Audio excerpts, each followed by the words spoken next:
सांवरियो है से, सांवरियो है से, हाँ सांवरियो है से, सांवरियो है से।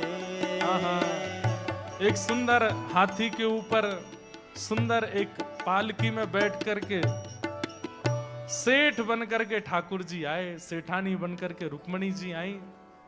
आकर के सीधे नरसिंह मेहता तो नेत्रों से आंसू, ठाकुर जी इशारा किए, बिल्कुल पता नहीं लगना चाहिए किसी को कि मैं कौन हूं, नाटक में रहो। ठाकुर जी ने आकर के तुरंत चरण पकड़े, जय हो हमारे नरसिंह गुरु जी, कैसे हो आप? नरसिंह मेहता बोले बस सब कृपा है ठाकुर जी की। नरसिंह मेहता जी की पत्नी बोली कौन है? नरसिंह मेहता कुछ बताते, इतने में ठाकुर जी बोल पड़े, अरे गुरु मां प्रणाम, ये नरसिंह जी कथा सुनाने आए थे, मैंने मेरी सेठानी जी ने कथा सुनी और महाराज ऐसे हम तो इनके मुरीद हो गए, क्या बताएं। तब से हमारी सेठानी तो पीछे ही पड़ी, दर्शन करा लाओ, दर्शन करा लाओ, दर्शन करा लाओ। हमको पता चली कि नरसिंह जी के लाला का ब्याह है और ब्याह में बारात जानी है। तो सेठानी जी बोली हम यहाँ खाली बैठे क्या करें, जाएंगे गुरुजी और गुरु माँ का हाथ बटाएंगे और पूरे ब्याह को सजाएंगे। हम तो यहाँ पर सब सेवा के लिए आए हैं, ये पूरा नगर हमारा आया है, आप तो बस आज्ञा करो क्या सेवा करनी है।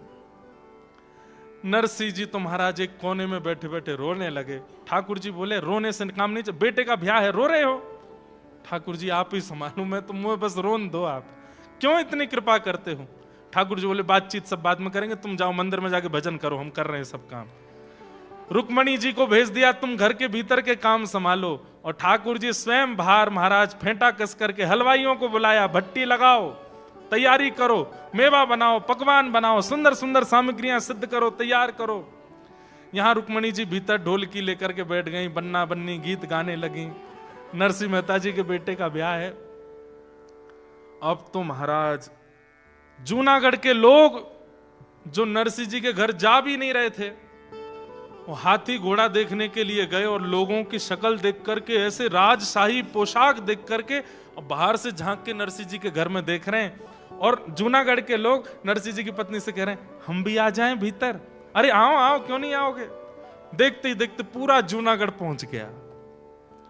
नरसिंह जी केवल रोए जा रहे हैं, जिन्होंने मुझे कभी अपना नहीं माना, आज वो सब मेरे गले में गलवैयां दे रहे हैं, सब मेरे घर में आके कीर्तन कर रहे हैं, सब आकर के इतना उत्साहवर्धन कर रहे हैं।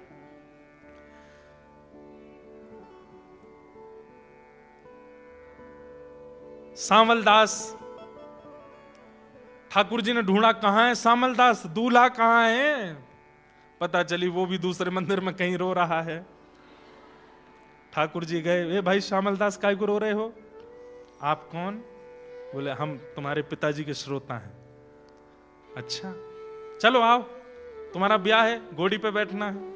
मेरा तो मन नहीं, पिताजी ने क्यों? अबे मन तो किसी का नहीं होता, लेकिन करना तो पड़ता है, चलो। ठाकुर जी लेकर के गए। ठाकुर जी ने श्यामलदास को नवाया, संग में अपने सब सखा लगाए द्वारिका के, सुंदर इत्र लगाया, धोती अपने हाथ से पहनाई, दुल्हा को तैयार कर रहे हैं, सुंदर पोशाक पहनाई, तिलक स्वरूप पत्रावली ठाकुर जी अपने हाथ से श्यामलदास के पत्रावली कर रहे हैं, सिर पर पाग पहनाई, सिरपेज पहनाया, जैसे ही एक मोर पिछ लगाया, आहा ऐसा लगा कि ठाकुर जी के पुत्र अनिरुद्ध हों, इतना सुंदर। ठाकुर जी बोले मैं दिखा तो दूं जरा उस मेहता को, मेरे नरसिंह के लिए कह रहा है कि वो ताल कूटा, मेरी बेटी से अपने बेटे का ब्याह करे। अब देख तेरी बेटी फीकी लगेगी मेरे नरसिंह के बेटे के आगे। अब देखो कैसी बारात, सुंदर घोड़ी लेकर के आए। महाराज नाल नहीं थी, घोड़ों के पैरों में नाल होती है ना, नाल की जगह सोने मड़े हुए हैं। श्यामलदास जी का पुत्र बैठाया गया और महाराज हाथी घोड़ा लेकर के बैंड बाजे सब बज रहे हैं। बैंड बाजे कौन बजा रहे हैं? इंद्र बजा रहे हैं। इंद्र कहीं पर कोई करताल बजा रहे हैं, नारद जी वीणा बजा रहे हैं, सरस्वती जी वीणा बजा रही हैं। सब रूप बदल बदल करके आए हैं और ऐसी बारात की महाराज देखते बनती है। यहां वो ब्राह्मण बोला,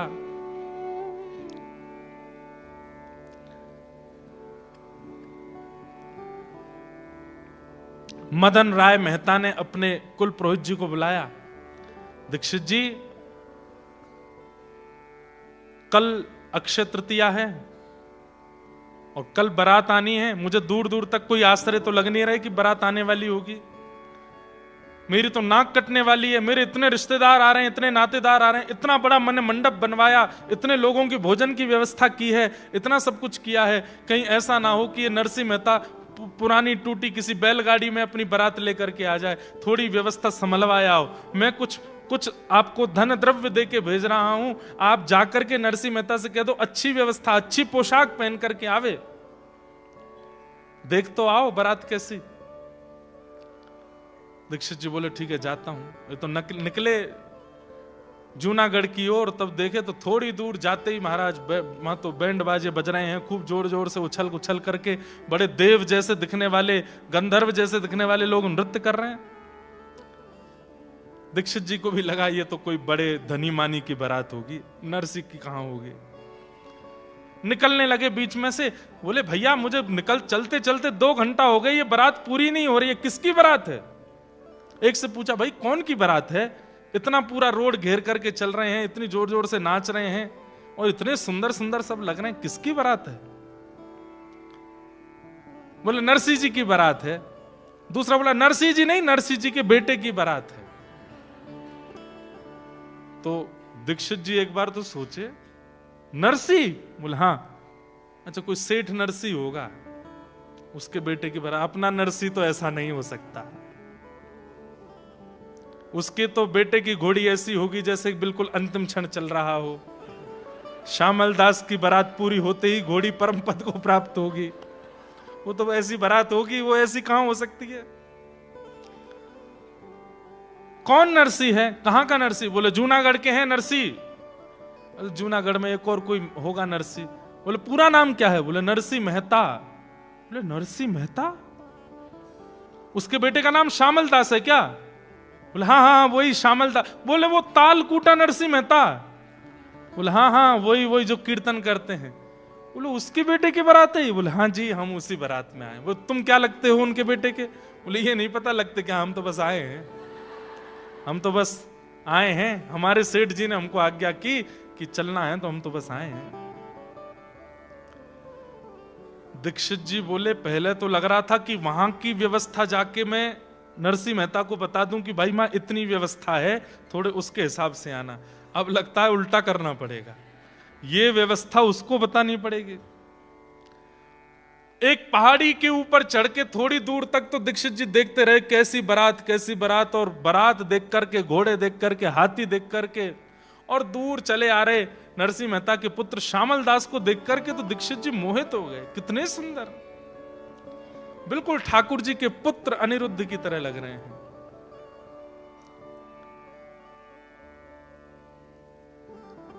दीक्षित जी दौड़ करके वापस गए। वहां पर मदन राय मेहता बैठा था। हाँ कोई खबर सुध आ रही है बारात वरात? कुछ आप दे आए ना, जो मैंने आपको 10-5 हजार रुपए दिए थे वो दे आए ना उनको वस्त्र खरीदने के लिए? बोले ये पकड़ अपने 10-5 हजार रुपए, और सुन अपना घर बेच दे, अपनी संपत्ति बेच दे, अपने घर के सारे बर्तन बेच दे, सोना चांदी सब दाव पर लगा दे। उसके बाद भी उस बारात में जो घोड़े आ रहे हैं उनको घास नहीं खिला पाएगा, इतनी बड़ी बारात है। घोड़ों को घास नहीं खिला पाएगा, बारातियों को भोजन तो बहुत दूर की बात है। बोले हैं ऐसा? बोले मैं झूठ नहीं बोल रहा हूं। बोलते बोलते नेत्र सजल हो गए। अरे मदन तू बहुत अभिमान करता था, तू बहुत धनवान है, तेरी बेटी ऐसे कुल की, ऐसे कुल की, ऐसी बारात। अरे मुझे तो लगता है कौंडन्यपुर कृष्ण भी ऐसी बारात नहीं लेकर के गए होंगे जैसी बारात नरसिंह मेहता के पुत्र की आ रही है। मुझे दिखाइए, मैं देखना चाहता हूं। बोले यहां से नहीं, ऊपर चल, कहीं पहाड़ी पर चढ़ के देख। पहाड़ी पर जाकर के देखा, दूरबीन लेकर के गए, दूर ऊपर से देखने लगे। बारातियों के आव भाव देख करके, गले के हार देख करके, घोड़े हाथी आदि इन सबको देख करके, और नरसिंह मेहता जी के पुत्र को देख करके वो मदन राय तो चरणों में गिरा दीक्षित जी के। आपने बड़ी कृपा करी जो मेरी पुत्री का यहाँ विवाह नक्की कर दिया, लेकिन अब दूसरी संशय है। बोले क्या? अब मेरी नाक और कट जाएगी। क्यों? अब मैं बारात को खिलाने पिलाने लगी, इनको तो मैं कुछ नहीं कर पाऊंगा। ये तो इतनी बड़ी बारात है, इसको कैसे करें? तो पहले ऐसा होता था कि एक दिन में विवाह नहीं होता था, बारात आकर के रात में जनवासे में रुकती थी। अब यहां कोई एक आध दो लोग होंगे जिनकी ऐसी ब्याह हुए हों कि बारात आज आ गई, फिर 2 दिन तक गांव के बाहर स्कूल में रुकती है, कहीं धर्मशाला में रुकती है, घर के लोग बाग वहीं उनको भोजन प्रसादी पवाते हैं। ऐसा हमारे पिताजी, हमारे पूर्वजों की तो ऐसी बारात हमने सुनी है। आजकल तो ऐसा नहीं होता, एक ही दिन में सब होता है। तो नरसिंह मेहता जी अपने पुत्र की बारात लेकर के पहुंचे। ठाकुर जी ने उस नगर के, बड़ नगर नाम था, तो बड़ नगर के बाहर ही तंबू आदि लगा दिए। पूरी बारात वहीं रुकी, वहीं सबका भोजन प्रसाद पानी सब हो रहा था। तो कहते हैं कि जब बारात आती है तो सबसे पहले ससुर जी, साले साहब, लड़के के, वो सब आते हैं पूछने के लिए कि सब ठीक है, कोई व्यवस्था में दिक्कत तो नहीं।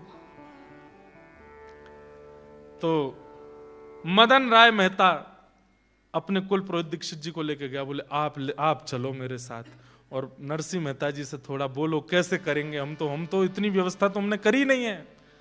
हमने तो जो तंबू पंडाल भी बनाया वो भी 500-600 आदमियों के लिए बनाया। हमको तो लगा नहीं था इतने लोग आएंगे। यहां तो ये लाखों की तादाद में आए हैं, अब क्या करें। बोले नरसिंह जी बहुत सरल हैं, तुम चलो, चल करके चरणों में प्रणाम कर देना, सब तुम्हारा मंगल हो जाएगा। तो चलो। अब ये वहां पहुंचे।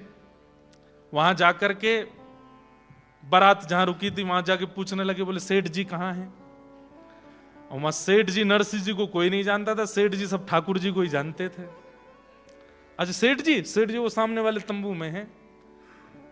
मिलते मिलाते सबसे पहुंचे। जैसे ही तंबू के भीतर प्रवेश किया, सुंदर सा सिंहासन, उस पर ठाकुर जी बैठे थे।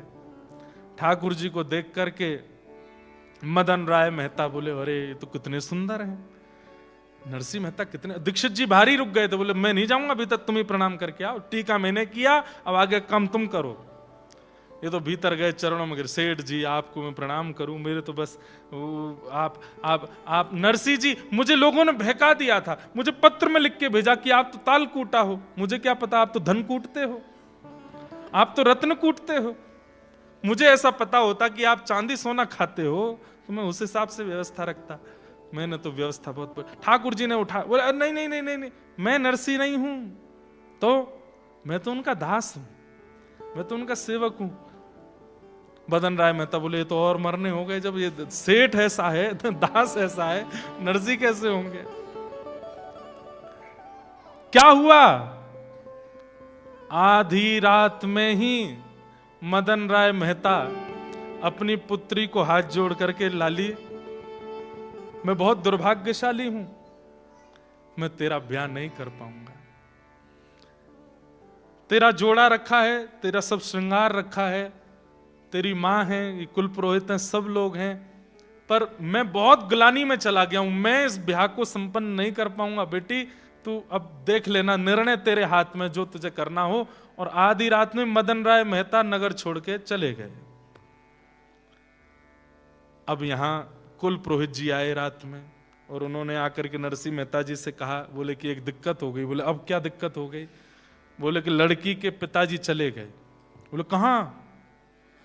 बोले नहीं नहीं नहीं, वहां नहीं गए, नगर छोड़ के चले गए। आपकी व्यवस्था बारात देख करके वो तो घबरा गए, हाथ पांव फूल गए उनके। बोले मैं कुछ नहीं कर पाऊंगा, तो चले गए। नरसिंह मेहता जी बोले अच्छा चलो मैं करता हूं कुछ, अब बारात तो आ गई, अब वापस लौटना तो अच्छा नहीं। नरसिंह मेहता गए ठाकुर जी के पास, और जो सबको पता है कि वो सेठ जी हैं, नरसिंह मेहता को ही पता है कि ये ठाकुर जी। ठाकुर जी बोले कहो नरसिंह क्या बात, सब व्यवस्था तो बढ़िया है ना, बारात वरात सब बढ़िया लगी? वो तो सब बढ़िया है, लेकिन एक दिक्कत और हो गई है। बोले क्या हो गया? बोले जो लड़की के पिताजी हैं उन्होंने हाथ खड़े कर दिए, व्यवस्था नहीं कर पा रहे, वो तो नगर छोड़ छाड़ के चले गए। बोले अब? बोले अब बारात की व्यवस्था करिए, अब ब्याह भी आप ही कराओ, ब्याह की व्यवस्था भी आप ही करो। जब बारात इतनी मैंने तो कहा नहीं था इतनी लेके आना, अब इतने यदुवंशियों को लेकर के आप आए हो तो व्यवस्था ब्याह की भी आप ही करो। ठाकुर जी बोले ये क्या बात हुई, ये तो बहुत भेद हो जाएगा, हम वर पक्ष के अब वधु पक्ष का भी हम ही करेंगे तो ये उचित नहीं लगता। बोले कुछ तो कीजिए।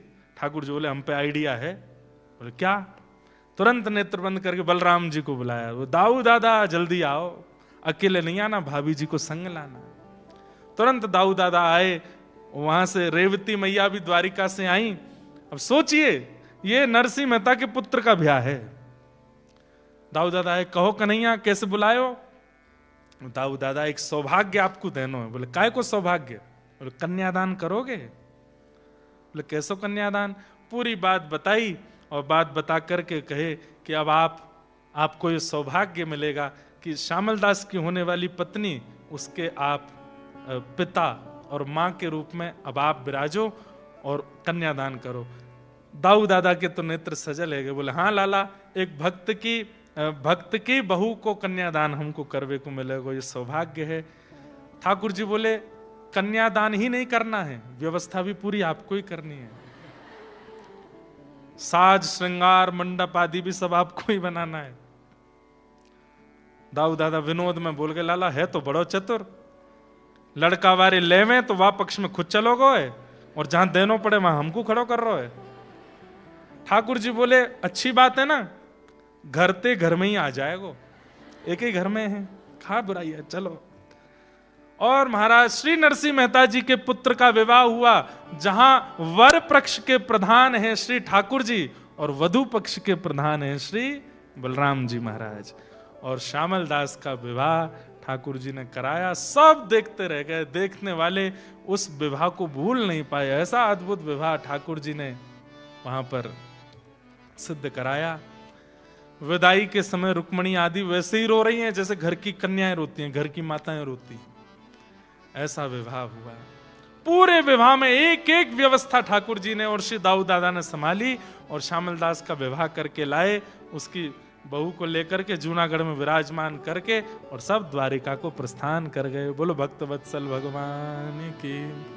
और सब नरसिंह मेहता से कहते रह गए, बोलो भैया ऐसो यजमान कहां से लाए हो, इतना बढ़िया यजमान कहां से लाए? नरसिंह मेहता बोले क्या बताएं, ये कौन, मैं अपने मन की कैसे बताऊं कि ये यजमान थे कि ठाकुर जी थे? ये तो साक्षात ठाकुर जी हैं। द्वारिका नो नाथ मारो राजा रण छोड़ छे, इन मन माया लगा रे। द्वारिका नो नाथ मारो राजा रण छोड़ छे, इन मन माया लगाई रे। इन मन माया लगारी मारा वाला,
बोलो द्वारिकाधीश की जय हो।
नरसी के पुत्र का विवाह कराने आए, नरसी मेहता। लेकिन पूरे विवाह में नरसी मेहता एक कोने में बैठे रहे और केवल ठाकुर जी को ही देखते रहे, और मन में केवल यही विचार करते कि मुझ में ऐसी कौन सी योग्यता है कि ठाकुर जी मुझ पर इतनी कृपा करते हैं। इतना तो मैं लायक नहीं, इतना तो मैं योग्य नहीं जितनी ठाकुर जी मुझ पर अनुग्रह, सेवा, कृपा करते हैं। लेकिन नरसी मेहता इस बात से भी प्रसन्न है कि आज मेरे साथ साथ इतने वैष्णवों को भी ठाकुर जी का दर्शन हो रहा है। भले उन्हें पता नहीं कि ठाकुर जी हैं, पर सबको दर्शन लाभ हो रहा है। इसी से नरसी मेहता बड़े प्रसन्न हैं। नरसी मेहता जी के पुत्र का ब्याह हो गया। अब प्रसंग आता है, नरसी मेहता जी की बड़ी पुत्री कुंवरी बाई, जिसको नानी बाई कहते हैं। अब यहां 2-3 कथाएं एक साथ कह दी जाती हैं। कहीं पर उसका भाव ऐसा बताया जाता है कि नरसी मेहता जी की पुत्री का पुत्र हुआ और पुत्र होने पर उसका छोचक जाता है। कितने लोग छोचक जानते हैं कि नहीं पता नहीं, छोचक होता है। अब उसको आप ऐसी समझ लो कि फर्स्ट बर्थडे मान लो, अब यही समझ लो। तो उसमें घर के जो सदस्य हैं, परिवारी जन हैं, वो सब लोग आते हैं। नरसी मेहता जी की पुत्री कुंवरी बाई, उनके सास, ससुर, ननद ये बिल्कुल अच्छे नहीं थे, बहुत उत्पीड़ना करते थे। क्यों? क्योंकि नरसी मेहता जी ने ब्याह तो कर दिया था अपनी पुत्री का, अंजार एक जगह है कच्छ में, वहां ब्याह हुआ था। कच्छ के पास में एक जगह गांधी धाम, वहां हम लगभग हर साल कथा करने जाते हैं। अंजार भी मैं गया हूं दर्शन करने। थोड़ा आगे जाते हैं तो नारायण सरोवर आता है। गुजरात में बहुत अच्छे अच्छे स्थान हैं। तो अंजार में नरसी मेहता जी की पुत्री का ब्याह हुआ। इनके सास, ससुर और ननद अच्छे नहीं थे। वो पूरे दिन इनको कोसते रहते थे, डांटते रहते थे, इनके पीछे पड़े रहते थे। यहां तक तो सब ठीक था, लेकिन नरसी मेहता जी को गाली देते थे, ये बात उससे सहन नहीं होती थी। वो हाथ जोड़ के कहती थी, आपको मुझे जो कहना है कह लीजिए, मुझे जितना सुनाना है बोल दीजिए, पर मेरे पिताजी को कुछ मत कहा कीजिए। लेकिन वे सब लोग तो तालकूटा की बेटी, तालकूटा मतलब मजीरा बजाने वाला, तालकूटा की बेटी ऐसा कह के ही बुलाते थे। अब कुछ भी हो, अपमान तो करते थे, लेकिन पुत्र की पत्नी है इस नाते से जो उसकी क्रियाएं वो भी करते थे। तो पुत्र का पुत्र हुआ है, इसलिए माता पिता थोड़ा उत्सव, छोचक का उत्सव मना रहे थे। और उस उत्सव में सबको निमंत्रण भेजा। तब कुंवरी बाई, नानी बाई ने जाकर के अपने ससुर जी से कहा, मेरे पिताजी को भी निमंत्रण भेज दीजिए, वो भी आ जाएंगे। दूर बैठी बैठी सास हंसने लगी, बोले आएगा तो खाली हाथ ही, लेके तो कुछ आना नहीं उसको बुला करके हमारा अपमान ही होता है, सबके सामने दिखाना, कुछ भी करता नहीं, ऐसा सब बोलने लगी। लेकिन ससुर जी ने सोचा कि ठीक है, सब आ रहे हैं तो वो भी आ जाएंगे, कहीं बात ऐसी ना बन जाए कि बताओ विवाह किया अपने पुत्र का इनकी पुत्री से और नरसी मेहता को बुलाया भी नहीं, ठीक है हम आमंत्रण भेज देते हैं। तो अपने कुल पुरोहित को पत्र लिख करके भेज दिया और कह दिया, जाइए नरसी मेहता जी को निमंत्रण दे आइए, यहां छोचक का कार्यक्रम होना है, वो जरूर पधारें। ध्यान से सुनिएगा। कुल पुरोहित जी जैसे पत्र लेकर के बाहर गए तो नानी बाई दौड़ी दौड़ी गई और जाकर के बोली, ये तो संदेश आप ससुर जी का दे देना, मेरा मौखिक संदेश मेरे पिताजी को दे देना, उनसे कह दीजिएगा कि बेटी के घर आ रहे हैं। मुझे पता है पिताजी के पास धन संपत्ति कुछ है नहीं ज्यादा, लेकिन फिर भी हो सके तो थोड़ी व्यवस्था करके ले आए, यहां देन लेन करेंगे तो उससे मेरा मान बढ़ेगा। आप पिताजी को थोड़ा निवेदन कर देना कि कुछ लेकर के आवें। बस मेरा मान बढ़े ससुराल में, पिताजी का मान बढ़ेगा, मेरा मान बढ़ेगा, तो आगे मुझे जीवन जीने में अच्छा लगेगा। आप बस ये निवेदन मेरी तरफ से उनको कर देना, ठीक है। अब यहां वो कुल पुरोहित जी नानी बाई का संदेशा लेकर के पहुंचे नरसिंह मेहता के पास। नरसिंह मेहता जी तो करताल बजा रहे थे। वो 16 तो सूरदास जिनके नेत्र ही नहीं है, 16 सूरदास और जो भी नरसिंह मेहता के आगे आ जाते सबको पकड़ लाते, मेरे घर में रहो।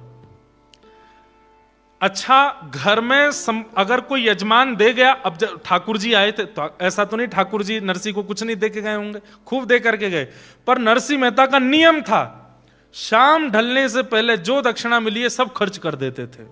और खर्च क्या करते? भंडारा कर देते थे, अगले दिन के लिए नहीं बचा के रखते थे। ऐसा नरसिंह जी का जीवन।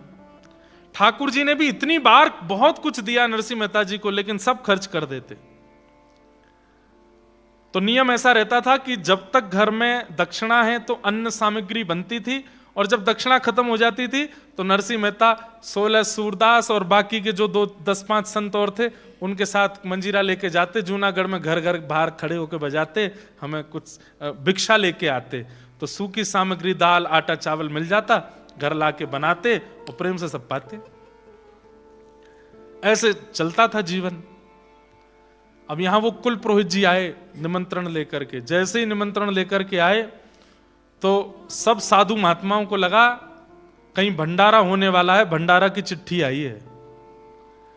हमारे वृंदावन में आज भी भंडारा होता है तो उसकी चिट्ठी घूमती है महात्माओं के पास, धर्मशालाओं में, संतों के यहाँ, वहां फलानी जगह भंडारा है, सब आ जाना, 10-10 रुपया दक्षिणा मिलेगी। तो सब लोग बड़े प्रसन्न हो गए, बोले ओहो भंडारे की चिट्ठी आई है, 2 दिन से तो कुछ पाया नहीं। नरसिंह जी भंडारे की चिट्ठी आई है। नरसिंह जी थोड़े प्रसन्न भी हुए, थोड़े भावुक भी हो गए। हे संत महात्माओं, मैंने कितना बुरा किया ना, आप सबको अपने घर में रख लिया, प्रसाद भी नहीं मिलता इतने प्रेम से। बोले वो तो ठीक है, 2-4 दिन भूखे रहते हैं, पर जब मिलता है तो मिलता चकाचक है। कभी कभी तो तुम्हारे ऐसे यजमान आते हैं नरसिंह जी, लेकिन हमको 2-4 दिन भूखा रहना पड़े तो दिक्कत नहीं, लेकिन आज कोई चिट्ठी आई है भंडारे की। नरसिंह जी बोले दुर्भाग्य से ये भंडारे की चिट्ठी नहीं है, ये मेरी बेटी के ससुराल के कुल पुरोहित हैं, वहां का कोई संदेश लाए हैं। तो सब संत बेचारे उदास हो गए। कुल पुरोहित जी आए, संदेशा दिया, ओहो प्रसन्न हो गए, मेरी पुत्री के पुत्र का छोचक है, उसमें जाना है। नरसिंह जी बोले संत जनों आनंदित हो जाओ। बोले क्यों? बोले चलेंगे अंजार, वहां बेटी के यहाँ छोचक दे के आएंगे, वहां पाएंगे बढ़िया प्रेम से मालपुआ। बोले बहुत अच्छे। अब यहां वो कुल पुरोहित जी आए थे, आकर के वो खड़े हो गए। तो पत्नी ने जाकर नरसिंह जी से कहा बेटी के घर से संदेशा लेके आए हैं, कुछ खान पान तो कराना चाहिए इनको। बोले यहां हमारा ठिकाना नहीं, इनको कैसे खिलाएं? तो नरसिंह जी बोले एक ही तरीका है। बोले क्या? मंजीरा उठाओ, चलो जूनागढ़ में घर घर जाके कीर्तन करेंगे, तो जो सामग्री मिलेगी बना खाएंगे। एक करताल उनको भी दे दी पुरोहित जी को। बोले आप भी चलो। पुरोहित जी बोले मुझे क्या करना है? बोले आप भी करताल बजाओ। पुरोहित जी बेचारे करताल बजाते चल रहे। नरसिंह मेहता सामग्री लेकर के आए, लेकिन ठाकुर जी के नेत्र सजल हो गए। अरे नरसिंह तेरे लिए मैं बैठा हूं, मुझसे क्यों नहीं कहता एक बार भी? कीर्तन करके कमाना मंजूर है, मुझसे नहीं कहेगा। जो सामग्री नरसिंह मेहता लेकर के आए कीर्तन करके, वो घर में आते ही इतनी अद्भुत हो गई। नरसिंह मेहता जी की पत्नी ने जब उस सामग्री को सिद्ध किया, इतनी अद्भुत सामग्री बनी, इतनी अद्भुत सामग्री बनी। वो पंडित जी खाने, उनके मन में तो ये आ गया था ये छोचक क्या लेके जाएंगे, मुझे नहीं भोजन करा पा रहे, मुझे करताल लेके घुमा रहे हैं, ये छोचक लेके जाएंगे। लेकिन जैसे वो प्रसाद पाने बैठे, ऐसी अद्भुत अद्भुत सामग्रियां जो नरसिंह जी के घर में बनी भी नहीं थी, वो पंडित जी को थाल में दिख रही थी। पंडित जी बोलते थे कि रोटी लेकर के आओ। नरसिंह मेहता जी की पत्नी लाती रोटी थी, लेकिन थाल में जाते ही वो मालपुआ बन जाती थी, थाल में जाते ही वो रबड़ी बन जाती थी। ऐसी अद्भुत चमत्कार होने लगे। नरसिंह मेहता जी के यहां पा करके प्रसाद पाते पाते स्थिति ये हो गई कि पंडित जी के लिए चिकित्सक बुलवाने पड़े। बीमार हो गए, इतना भोजन कर लिया उन्होंने, हालत खराब हो गई।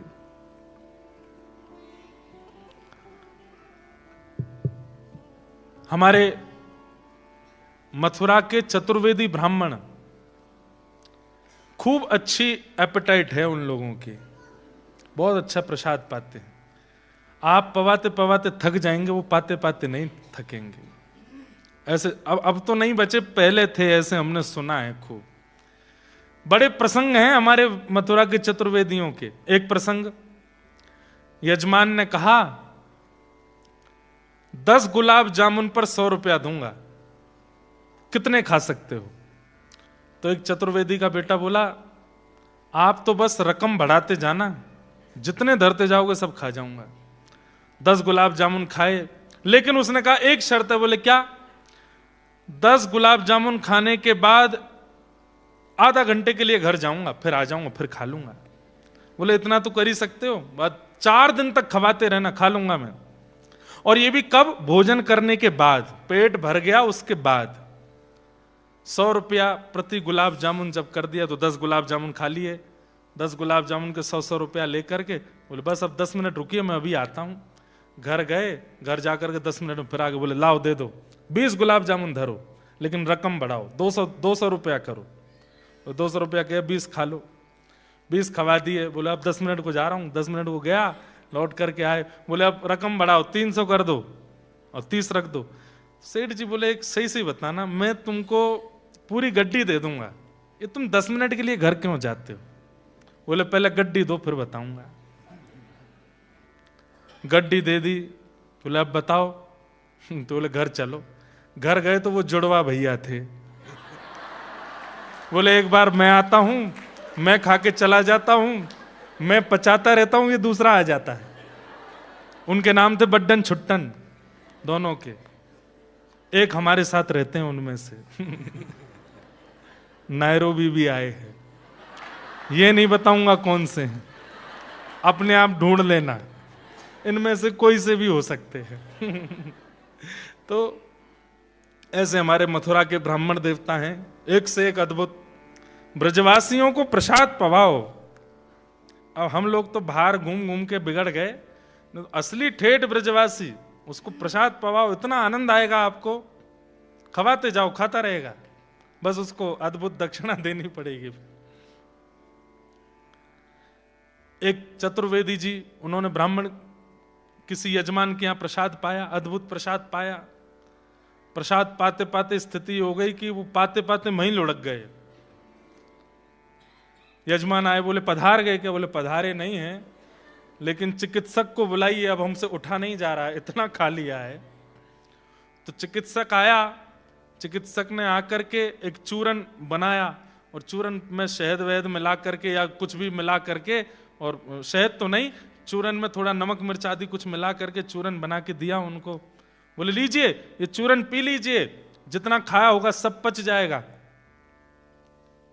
तो चतुर्वेदी जी बोले अरे चिकित्सक, इतनी जगह होती तो 2 गुलाब जामुन और नहीं खा लेता मैं?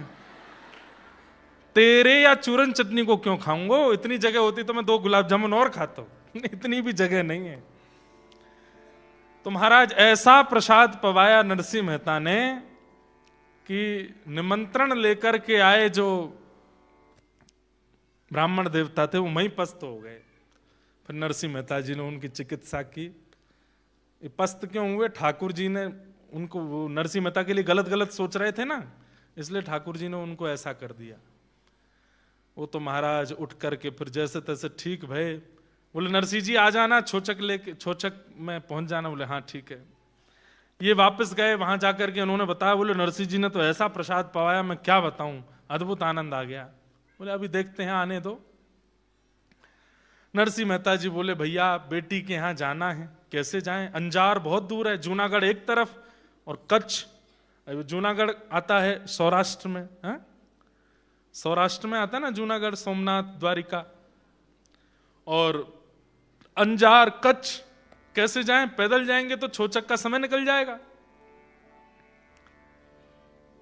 तभी नगर में घूमे करताल लेकर के, तो कोई भी सामग्री लेकर के आते, बोले सामग्री नहीं चाहिए, कोई बैलगाड़ी हो तो हमें दे दीजिए 10-5 दिन के लिए किराए पे हम ले जाएं। तब एक व्यक्ति इनको मिला, उसने कहा देखो मेरे बैल तो हो गए बूढ़े और बैलगाड़ी खड़ी खड़ी हो गई है जर्जर, इससे काम चल जाए तो आप ले जाओ। नरसिंह मेहता जी बोले हमें बस दे दो, हम तो बस चले जाएं। बड़े बूढ़े बैल, बिल्कुल ऐसा मतलब कि यमराज संगी चल रहे थे उनके, कि बस कब अंतिम श्वास लें हम इनको लेके जाएं।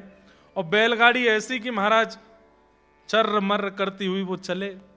नरसिंह मेहता जी बोले परिवार के साथ जाना चाहिए छोचक में। सारे सूरदास बैठा है, 16 सूरदास बैठ गए अपने कमंडल मंडल लेकर के, सब सामग्री लेकर के, और बचे 10-15-20 संत, उनको भी बैठा दे। अब बैलगाड़ी में ज्यादा से ज्यादा 5 लोगों की जगह, उसमें 16 सूरदास और 10 महात्मा और चढ़ गए। बैलों की तो आंख बाहर आ गई, बोले कि अब हो गए कल्याण हमारे। फिर उसके बाद नरसिंह मेहता और चढ़ गए उस पर। आहा, धीरे धीरे चलने लगे बैल। थोड़ी दूर ही गए थे, जूनागढ़ से ज्यादा 1 किलोमीटर बाहर निकले थे। इतने में ही महाराज चारों चक्के चक चक करके टूट टाट गए। बेचारे सूरदास सब नीचे गिर गए, किसी की कोहनी फूट गई, किसी का सिर फूट गया, किसी के कहीं लग गई, सब गिर गिरा गए। नरसिंह मेहता भी गिर गए। नरसिंह जी बोले क्या करें, कैसे करें, ये तो बड़ी दिक्कत हो गई। बैलों के जीभ बाहर निकल आई, एक तो पधारी गया, एक ही जीवित बचा बस। नरसिंह जी बोले अब क्या करेंगे। इतने में ही ठाकुर जी लकड़हार बनकर के आ गए। एक लकड़ी की सामग्री को सिद्ध करने वाला, सिर पर धांटा बांध करके और हाथ में महाराज सामग्री लेकर के, ऊंची धोती पहन करके।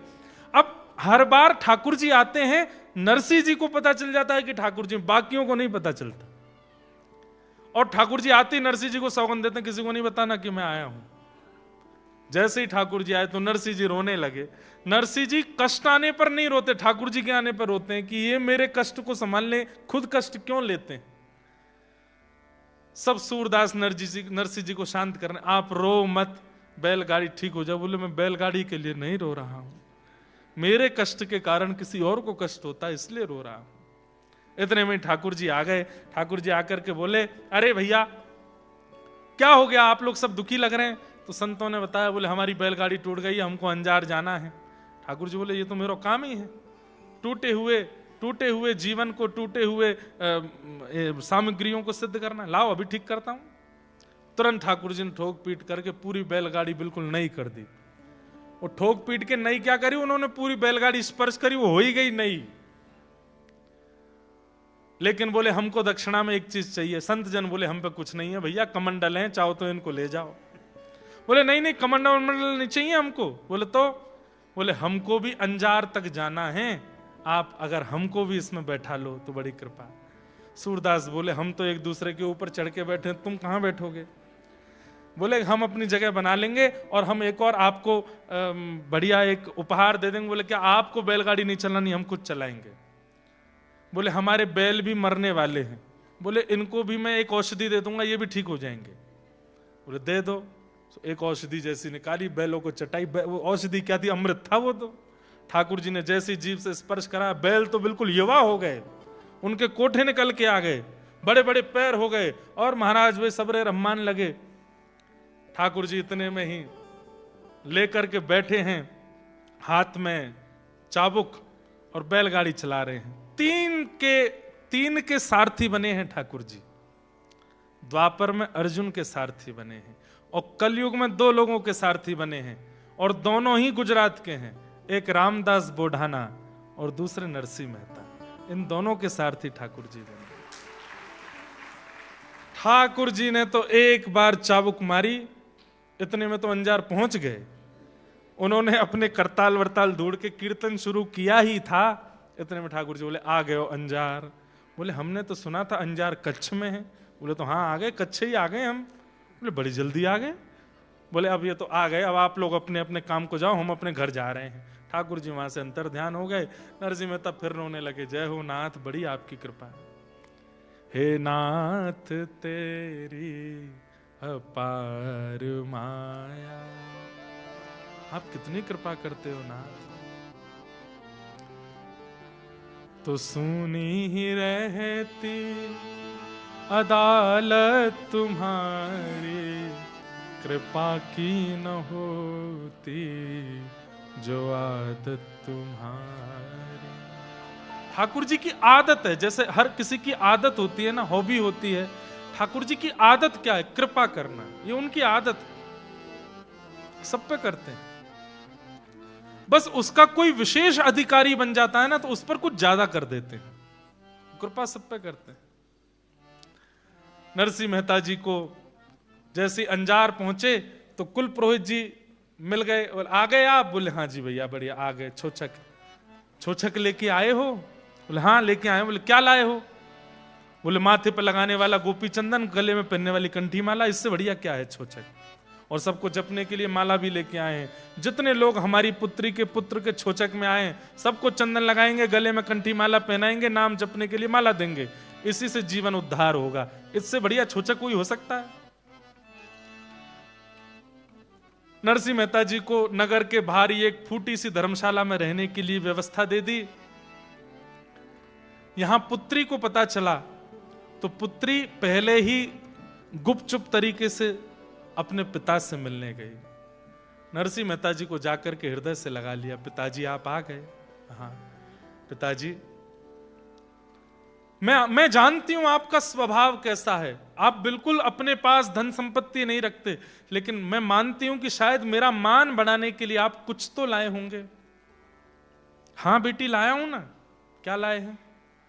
वो तेरे सास के लिए, ससुर के लिए, देवर के लिए, ननद के लिए, संबंधियों सब के लिए चंदन लाया हूं, सबके लिए कंठी माला लाया हूं।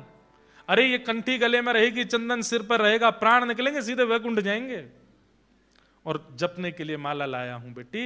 ये जीवन में इतने सारी संपत्ति लेकर के, खेल खिलौना लेकर के क्या करेंगे? इससे बढ़िया छोचक हो सकता है? पुत्री रोने लगी। आप अच्छे हैं पिताजी, पर समाज अच्छा नहीं है। वो कैसे समझेंगे आपकी इस भावना को? आप अपनी भक्ति भाव से सब कर रहे हैं, पर समाज संसार में कुछ ऐसा भी करना पड़ता है जहां दिखावा जिसको कहते हैं। उसके लिए पिताजी कुछ कर, मुझे था कि आप कोई व्यवस्था करके लाएंगे, इससे तो आप ना आते तो अच्छा था। मैं 4 बात सुन लेती कि तेरा पिता निमंत्रण के बाद भी नहीं आया, मुझे चलता, लेकिन अब आप आकर के भी कुछ नहीं करके जाएंगे तो मेरे को बहुत सुनना पड़ेगा। मुझे ये लोग मारने ना लगे पिताजी, मुझे अपने मार पिटाई आदि इनकी कोई चिंता नहीं, पर भरे सभा में कहीं आपका अपमान ना करें। आप चंदन लगाते घूमेंगे, गले में कंठी पहनाएंगे, या आपका अपमान निश्चित करेंगे पिताजी। नरसिंह मेहता जी बोले, अभी हमने एक प्रसंग सुनाया नहीं है, नानी बाई का जब ब्याह हुआ था तब भी ठाकुर जी आए थे और आकर के सब दहेज दिया था।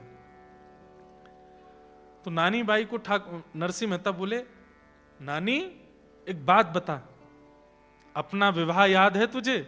बोले हाँ। मेरी सामर्थ्य थी इतना अच्छा विवाह करने की? बोले नहीं। कैसे हो गया? सांवरिया सेठ की कृपा। तेरे भाई सांवलदास, उसकी बारात देखी थी? पूरे विश्व में दिखावे के लिए ऐसी बारात नहीं निकली होगी, मेरी सामर्थ्य थी। बोले नहीं। किसने किया? द्वारिकाधीश। वो तो आपके यजमान आए थे, कोई यजमान नहीं था। हर बार ठाकुर जी ही आते हैं यजमान बन करके। तेरे विवाह में सब कुछ करने के लिए ठाकुर जी आए।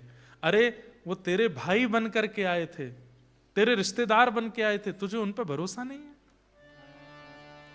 मैं चंदन लाया हूं, मैं तुलसी कंठी माला लाया हूं, इन सब से समाज में क्या? अरे तू ठाकुर जी पे भरोसा रख, वो सब करेंगे, उन पे विश्वास रख।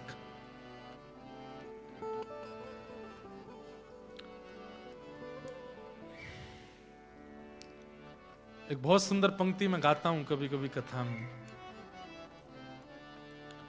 जिसको तेरा भरोसा, जिसको तेरा सहारा, जिसको तेरा भरोसा, जिसको तेरा सहारा, जिसको तेरा भरोसा, जिसको तेरा सहारा, जिसको तेरा भरोसा, जिसको तेरा सहारा, मझधार क्या करेगा, मझधार ही किनारा, मझधार क्या करेगा, मझधार ही किनारा, होठों पे नाम तेरा, दिल में उमंग तेरी, होठों पे नाम तेरा, दिल में उमंग तेरी, अलमस्त सा फिरूं मैं, छाई तरंग तेरी, अलमस्त सा फिरूं मैं, छाई तरंग तेरी, रोशन है काली रातें, पाकर तेरा उजाला, रोशन है काली रातें, पाकर तेरा उजाला, जिसको तेरा भरोसा, जिसको तेरा सहारा, जिसको तेरा भरोसा, जिसको तेरा सहारा। लाली अपने भाई पे भरोसा कर, ठाकुर जी सब मंगल करेंगे। तू निश्चिंत होकर के जा, अपने पुत्र के उत्सव को मना, मैं आऊंगा। पुत्री चली गई वापस, और यहां घर के लोगों को पता चला कि नरसिंह मेहता आ गए हैं। तो नरसिंह मेहता जी के पास एक सेविका को भेजा कि जाओ उनकी सेवा करना, और लिख करके भिजवा दिया, ये सामान छोचक में लेकर के आना। क्या क्या सामान लिखवा दिए? बोले हमारे घर में गणेश जी हैं, उनके लिए 1.25 लाख रुपया, उनके सोने की सामग्री। हमारे घर में नारायण भगवान हैं, उनके 1.25 लाख रुपया दक्षिणा, उनकी सोने की सामग्री। हमारे घर में अम्बे मैया भी हैं, उनकी 1.25 लाख दक्षिणा, उनकी सोने की सामग्री। हमारे घर में इतनी गैया हैं, उनके गले के लिए सोने के आभूषण, पैरों के लिए सोने के पाजेब, उनके सींगों के लिए सोने के सींग। हमारे घर में इतने घोड़े हैं, उनके लिए ये, उनके लिए वो, सबके लिए लिखवा दिया। अरे इनकी सास चिड़ में ऐसी आ गई कि आंखों के आगे जो आता है उसी का नाम लिखवाती है, इसके लिए ये लेके आना। हमारे घर में इतने दासी हैं, दास हैं, उनके लिए इतना लाना, ये लाना। पंडित जी लिखते लिखते हार गए, बोले कि भैया इतनी संपत्ति तो कुबेर ही ला सकता है। अरे मैया बूढ़ी हो गई हो, क्या लिखवा रही हो? बोले तुम लिखते जाओ बस, अब तो मौका मिला है। नरसी आएगा, पूरे सभा के सामने इसका अपमान करूंगी मैं, ये तो मौका ढूंढ ही रही थी मैं। तो पत्थर लिखो। बोले काय के पत्थर? बोले एक सोने का, एक चांदी का। बोले पत्थर का क्या करोगी? बोले एक पे बैठूंगी, उस पे बैठ के नहाया करूंगी, और चांदी के पत्थर से अपने पैर घिसा करूंगी। पत्थर भी लिखो। नरसिंह मेहता के पास पत्र लेकर के एक दाई मां लेकर के वो पत्र गई। नरसिंह मेहता की भोजन आदि की कोई व्यवस्था उन्होंने करी नहीं थी। गरम तपता खोलता हुआ पानी लेकर के गई थी स्नान के लिए। नरसिंह मेहता ने स्पर्श किया, बोले तो बहुत गर्म पानी है, सब सूरदास बेचारे जल जाएंगे। उन्होंने कहा आप तो बहुत बड़े भक्त हो ना, मेघ मल्हार राग गा दो, बारिश हो जाएगी। ऐसा कोई राग गाओ, वर्षा का राग, वर्षा ऋतु का राग, अपने आप बादल आ जाएंगे आकाश में, नहा लेना उसी में। नरसिंह मेहता बोले आपकी बड़ी कृपा, आपने याद दिलाया। नरसिंह मेहता ने जैसे ही गाना शुरू किया, बरसन लागे मेघ चहु दिश, जैसे ही आकाश से झरझर करके जल बरसने लगा, नरसिंह मेहता ने जैसे ही गाया, काले काले बादलों ने आकर के महाराज पूरे आकाश को घेर लिया।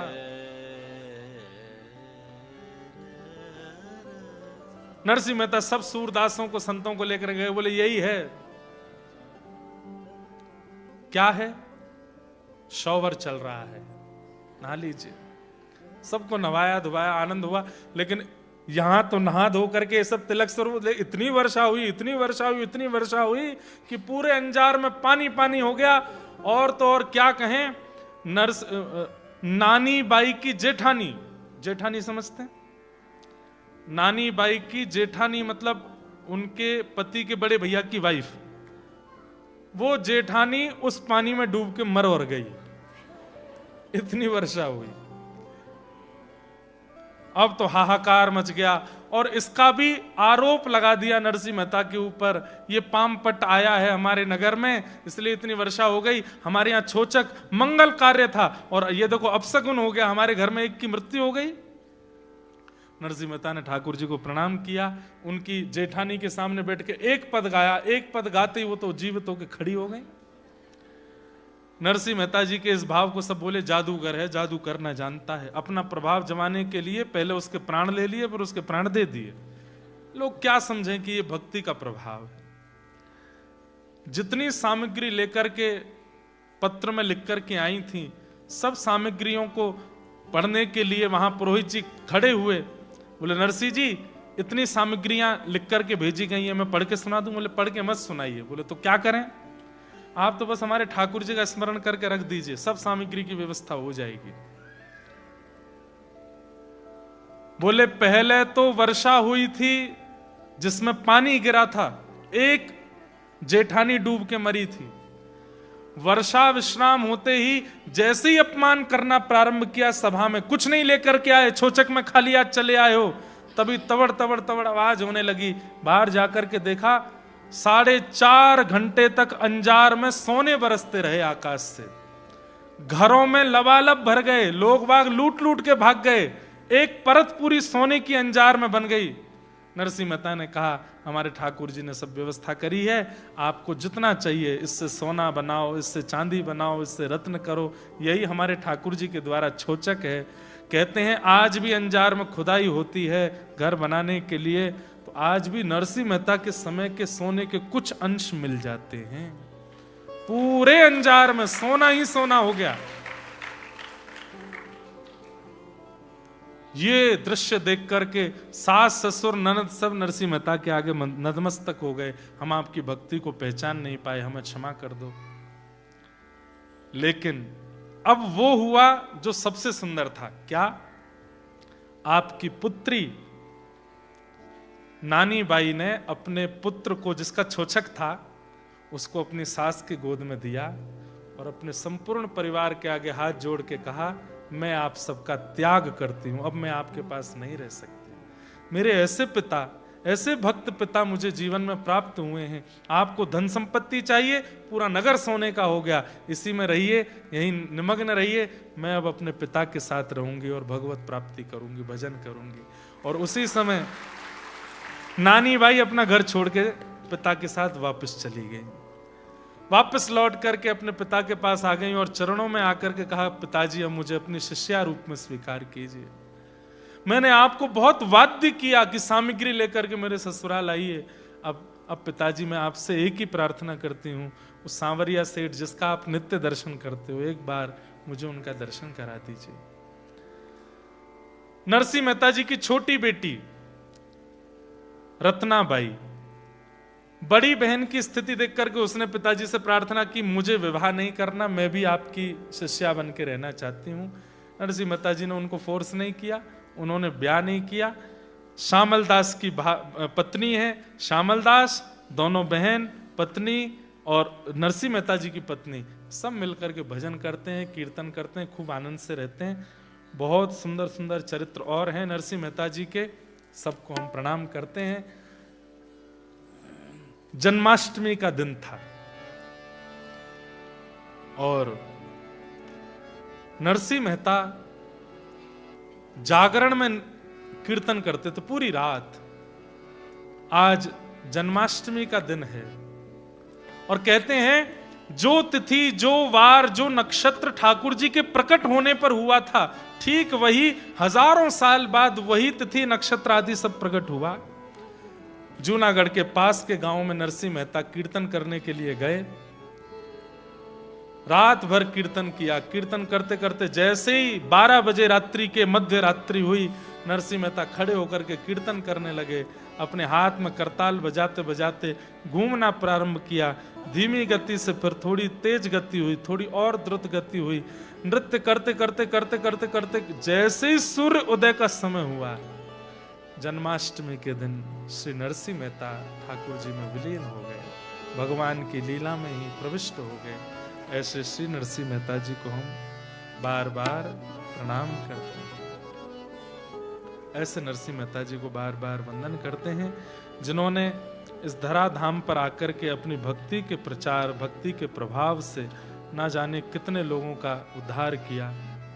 नारायण नु नाम न लेता, वारे तेने तजिए रे। नारायण नु नाम न लेता, मनसा वाचा कर्म करीने, लक्ष्मी वरने भजिए रे। नारायण नु नाम न लेता, वारे तेने तजिए रे। नारायण नु नाम न लेता। नरसिंह मेहता जी का पद है, इसको गा करके हम लोग कथा को विश्राम करें। सब लोग गाओ, मेरे बिना तबला के ही गाओ। नारायण नु नाम न लेता, वारे तेने तजिए रे। नारायण नु नाम, वारे तेने तजिए रे। नारायण नाम, केवल गाइएगा नहीं, मानिएगा भी इस बात को।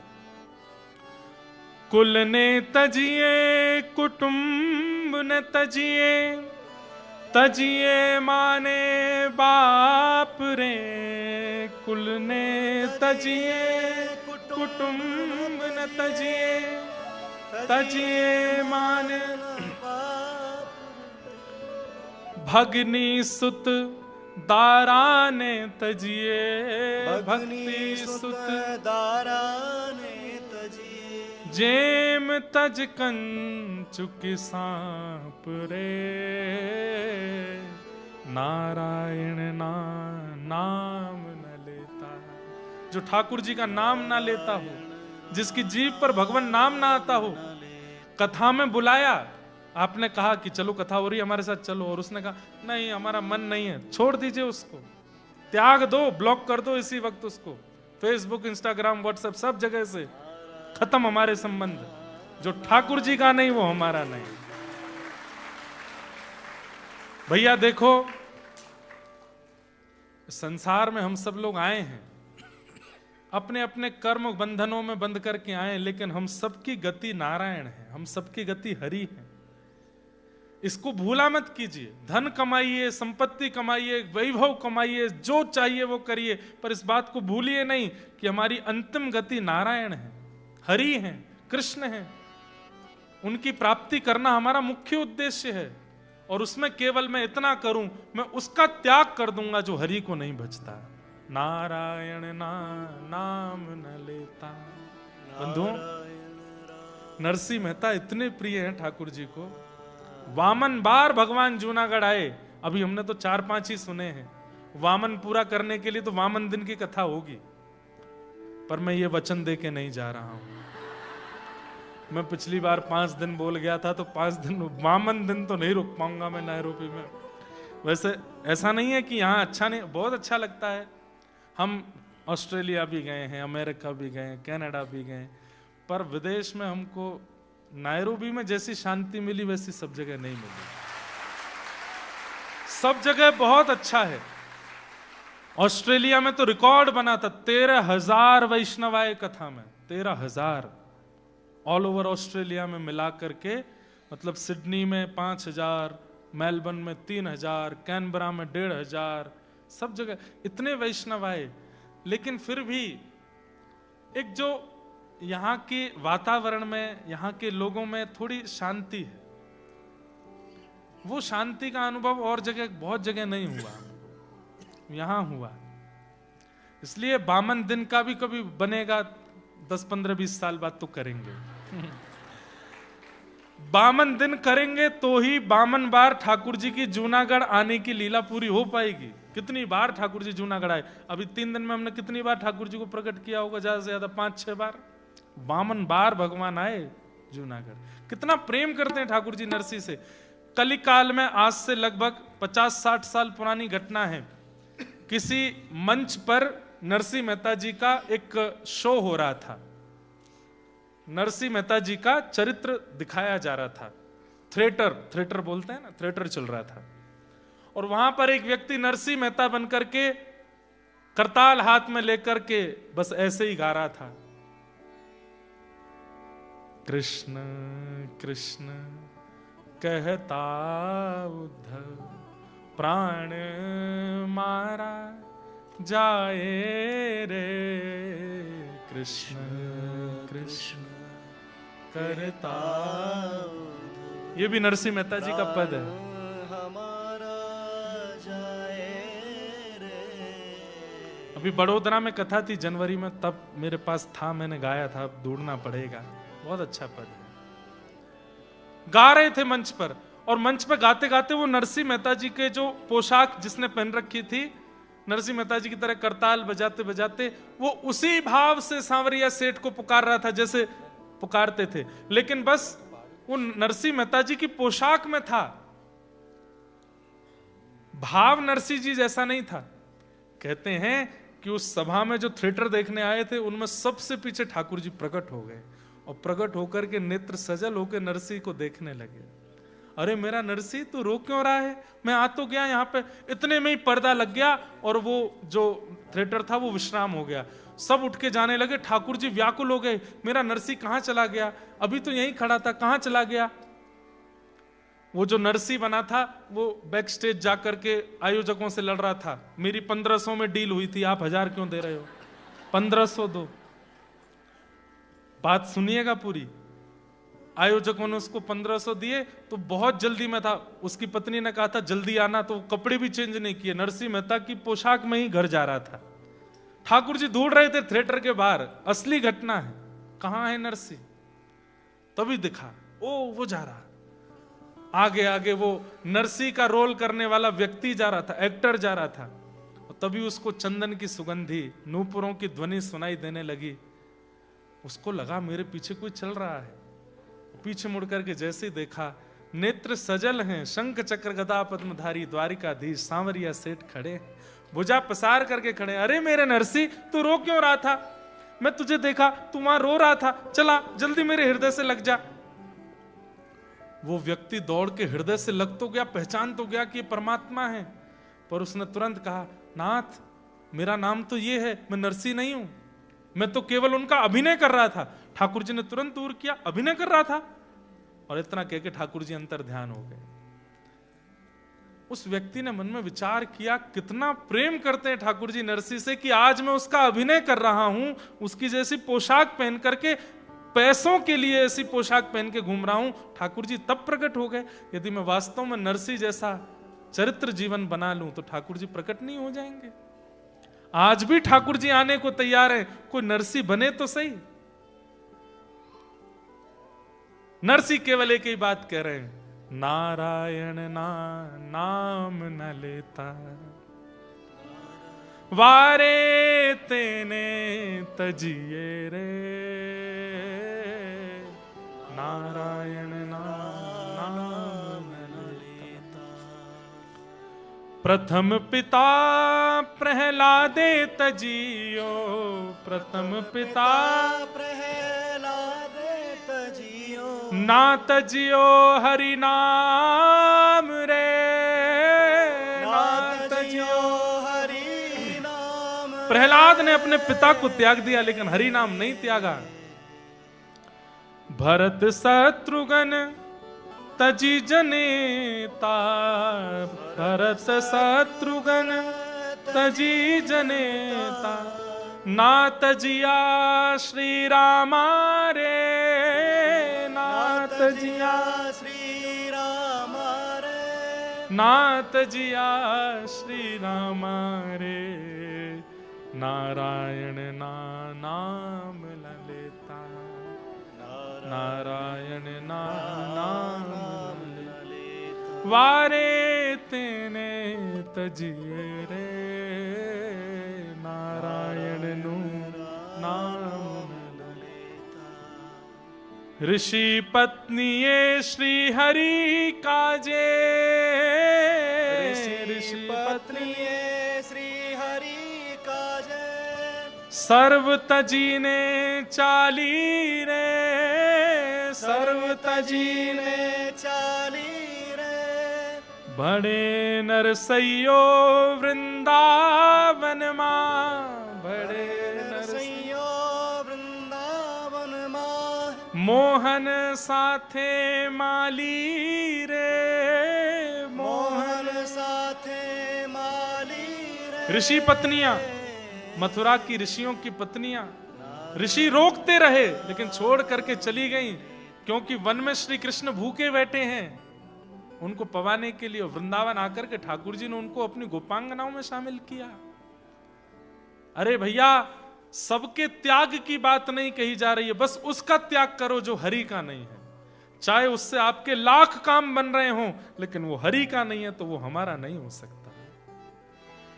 बस नरसिंह मेहता की इस बात को मान करके हम लोग नरसिंह जी को प्रणाम करते हैं, और प्रणाम करते हुए नरसिंह जी के चरणों में बस यही प्रार्थना करते हैं कि आप कृपा करें, पुनः आप जैसी भक्ति हमारे चित्त में आए। आपके लिए 52 बार ठाकुर जी आए, हमारे लिए एक बार ही आ जाएं, एक बार ही हम पर कृपा कर दें। ऐसे नरसिंह जी को बार-बार प्रणाम करते हैं। बोलो भक्तराज श्री नरसिंह मेहता की जय, सांवरिया सेठ की जय, द्वारिकाधीश की जय, राधा गिरधर लाल की जय। आज नरसिंह जी के इस पावन चरित्र को यथासंभव हम विराम देते हैं। प्यारे राधा गिरधर लाल पधारे हैं, होली उत्सव होना है, और नरसिंह जी के भाव के बाद मन में तो ऐसा है कि नरसिंह जी का जो प्रेम है वो चित्त में ऐसा रंग छोड़ रहा है, उसके बाद कुछ और रंग की इच्छा जैसी है नहीं। रंग तो नहीं, फूल उछाले जाएंगे, उनमें भी हो सकता है रंग हो भी, आई डोंट नो। आप लोग अपना ध्यान रखना, लेकिन होली के पद हम गाएंगे प्रेम और भाव से। आप सब लोग नृत्य कीजिएगा, आनंद कीजिएगा, और उसके बाद सब लोग प्रस्थान करेंगे, प्रसाद पाएंगे। अगले वर्ष में भी हम दोबारा फिर मिलेंगे। सबको बहुत बहुत प्रणाम करते हैं।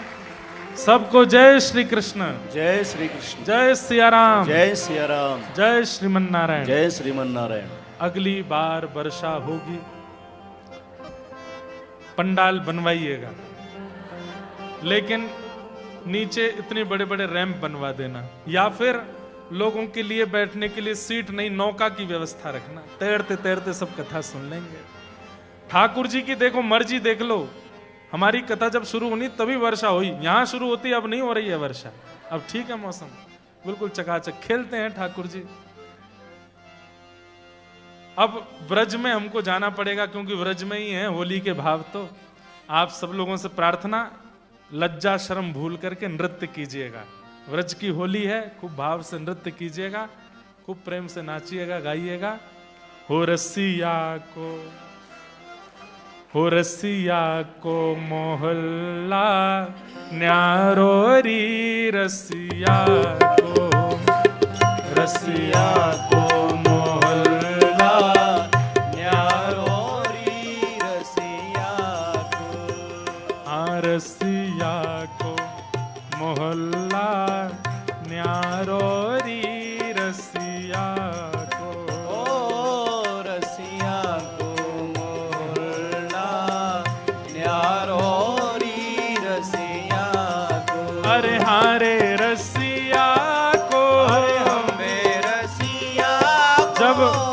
हम कहेंगे हारे रसिया को, आपको कहना है हम्बे रसिया को। ऊंचे स्वर में बोलो, हारे रसिया को, अम्बे रसिया को, अरे हारे रसिया को, अम्बे रसिया को, मोहल्ला न्यारो री रसिया को, रसिया को मोहल्ला न्यारो री रसिया को, रसिया को मोहल्ला न्यारो री रसिया को। बलहोरी के रसिया की जाहो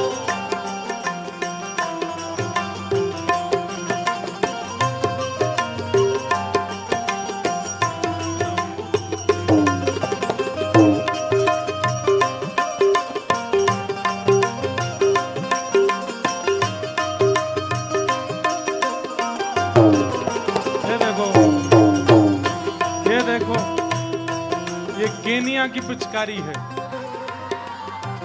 अफ्रीकन पिचकारी है। बच्चों के तो जैसे देखो, ओ भैया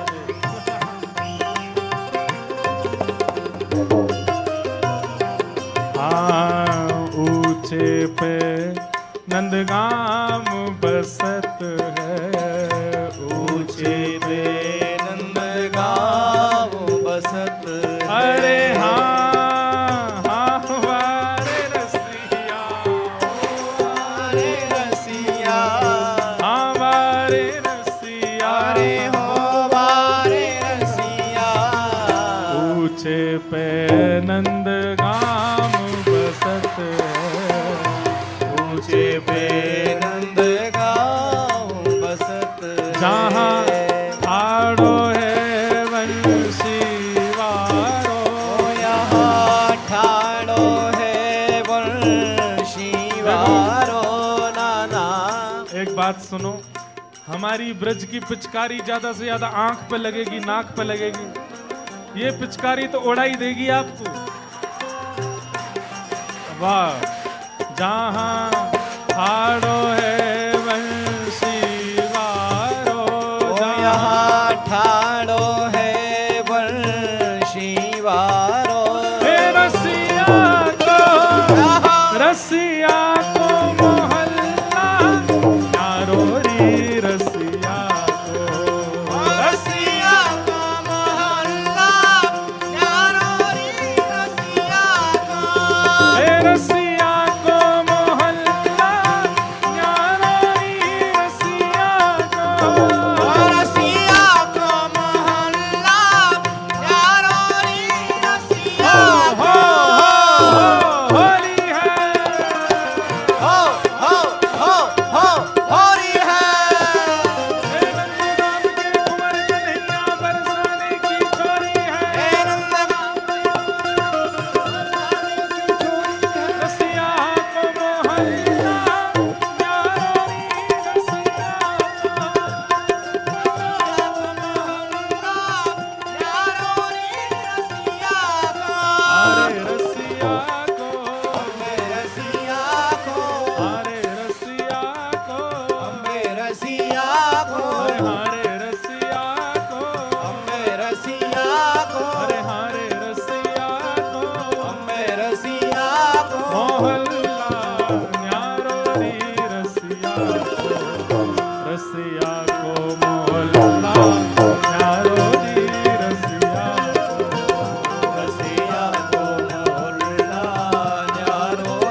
अरे हो वारे रसिया वारे रसिया अरे हो वारे रसिया बरसाने अकी भई रे सगा बरसाने अकी भई रे सगा ये तो श्यामा को है घरवारो ये तो श्यामा को है घरवारो ये तो नाना राधा जू को घरवारो राधा जू को घरवारो ए रसिया को देखो एक मिनट रुको सब लोग, एक मिनट रुकिए, दोनों भुजा उठाओ। ये नैरोबी वाली होली नहीं खेलो, ब्रज वाले बनो, ब्रज वाले। और भुजा उठा के ऐसे अंगूठा करो, और ये एक आगे एक पीछे, हाँ ऐसे नाचते हमारे ब्रज में। अरे रसिया को हमें रसिया को अरे रसिया को हमें रसिया को अरे होली के रसिया को अरे रसिया को अरे रसिया को हमें रसिया को मोहल्ला न्यारो री रसिया रसिया को मोहल्ला रसिया को मोहल्ला न्यारो री रसिया को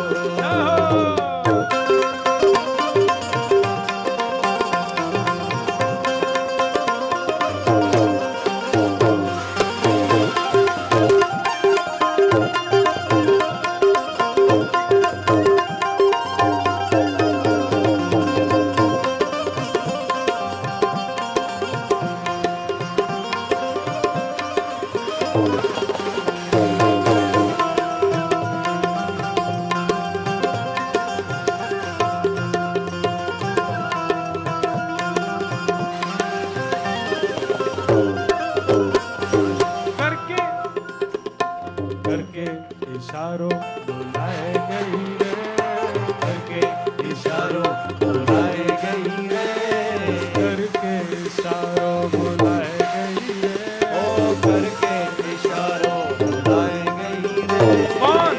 बरसाने राधा गोरी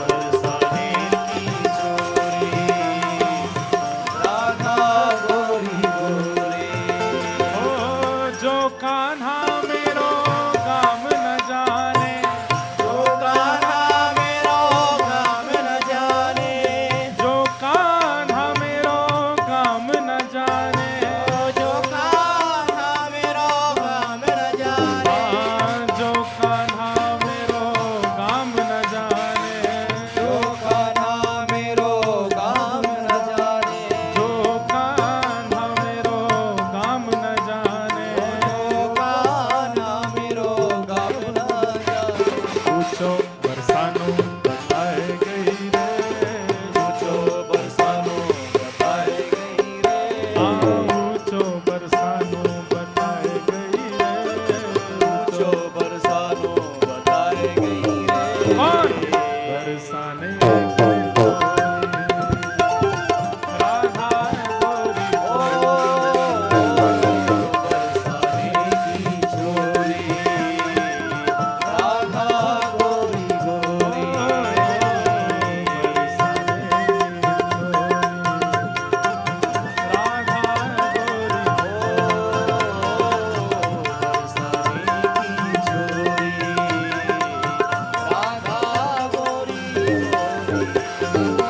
जो कान्हा मेरो नाम न जाने जो कान्हा मेरो नाम न जाने हम आप लोगों को देख के मन तो हो रहा है कि हम भी खेलें आपके साथ, पर इतनी रूखी वाली होली हम नहीं खेलते।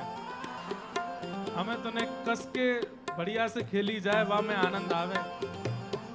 एक जोर से गाओ, बरसाने की छोरी राधा गोरी बरसाने की चोरी राधा गोरी गोरी जो कान्हा में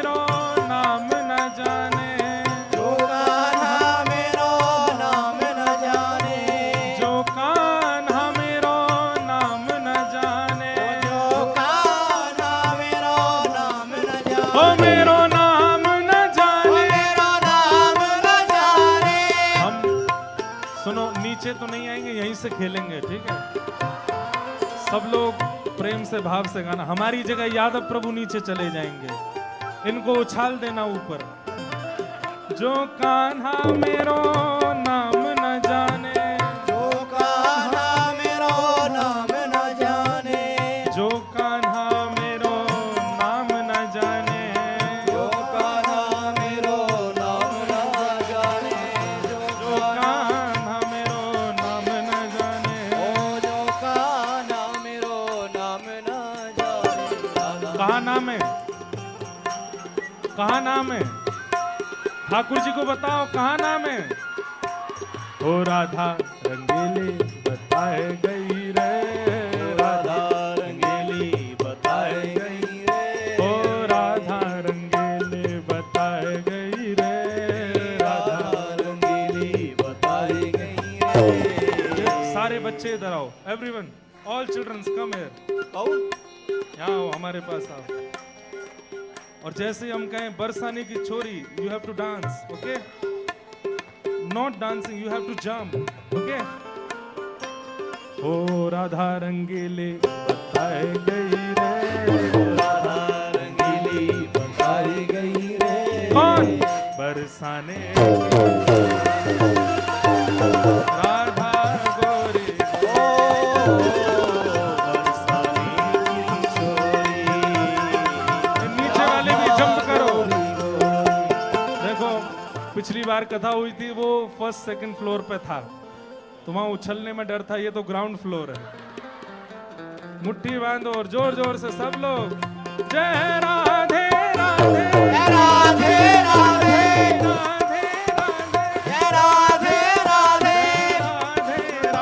राधे, राधे राधे, राधे राधे, राधे राधे, जय राधे राधे, राधे राधे, राधे राधे, राधे राधे। बरसाने की छोरी राधा गोरी गोरी, बरसाने की छोरी राधा गोरी गोरी। बरसाने की छोरी राधा गोरी गोरी। बरसाने की छोरी राधा गोरी। बोलो वृषभानु दुलारी की जय। बधाई हो।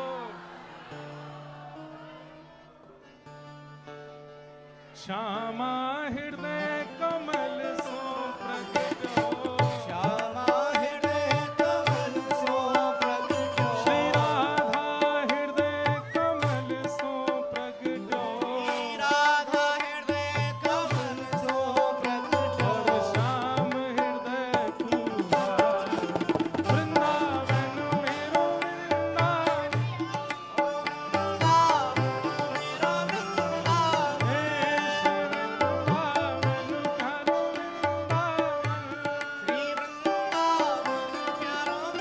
एक बार वहां से सब लोग इधर आ जाओ।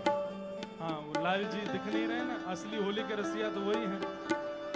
इन्हीं से प्रार्थना कीजिए, यही हमको नैरोबी लेके आते हैं। ओ जिनकी कृपा से रस प्रगटो वृंदावन अभिराम, जिनकी कृपा से रस प्रगटो वृंदावन अभिराम। हे हम सबको मिलवावे वारो, हम सबको मिलवावे वारो, यह आनंद करवावे वारो,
आप लोगों की राधे राधे ऐसी हो कि लाल जी को अगली साल लगे कि भाई हाँ लाना चाहिए यहाँ पे। तो इतनी ये ओ में इतनी जोर मत लगाओ, राधा राधा में जोर लगाना। हाँ? जय राधे राधे राधे राधे राधे राधे